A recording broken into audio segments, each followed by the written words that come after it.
If they see that you've somehow gotten free of the conditions that bind them, then they also kind of work against you.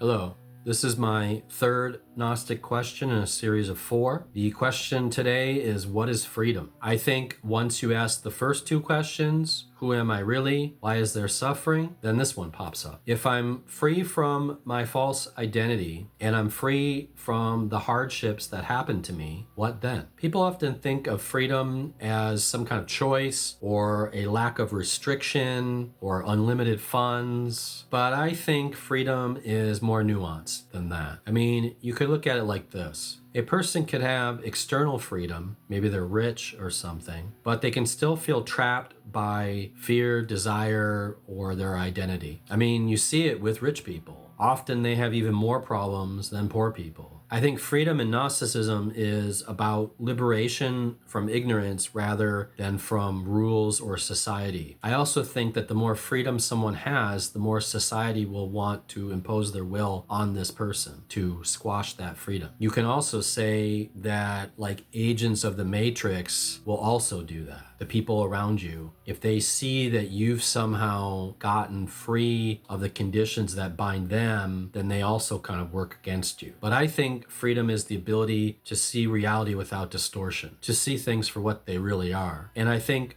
knowledge is part of this. Perception, reaction, or inaction. When perception is clear, reaction becomes less automatic and you become more conscious. I think bondage is believing that every thought, impulse, or social role is the totality of the self. All you have to do is go onto Facebook to see this. But I think freedom happens when awareness separates from identification. The mind still functions as it would always function, emotions still well up, but these are no longer who you are. You don't have to identify with them. If you see something on Facebook and it makes you angry, you can detach yourself to just see it for what it is. But I think this liberation reflects outward. I think through history, people have followed those who have nothing left to lose. It has happened over and over again, for good or ill. If you've read the book Dune, you know what I mean by this. But freedom isn't doing anything you want. In fact, in the book Dune, I don't think he is free. I think he gets stuck in a prison, kind of a prison of expectation. I think freedom is about releasing the things that are driving you one way or the other. You could look at it like this. A bridled horse is powerful, capable of running freely wherever it wants to go. But the reins in its mouth, the bit, constantly pulls the horse in different directions that it didn't choose. It may still move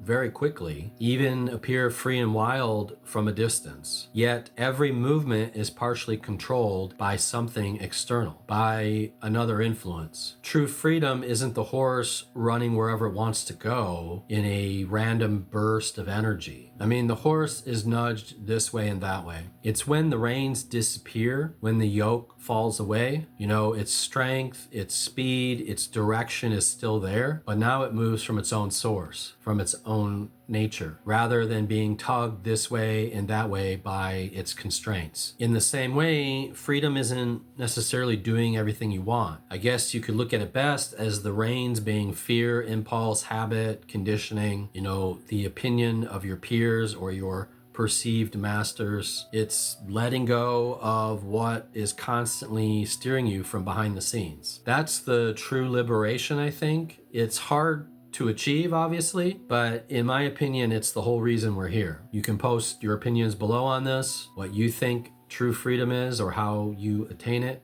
but that's all I got for today. Take care. Have a good day.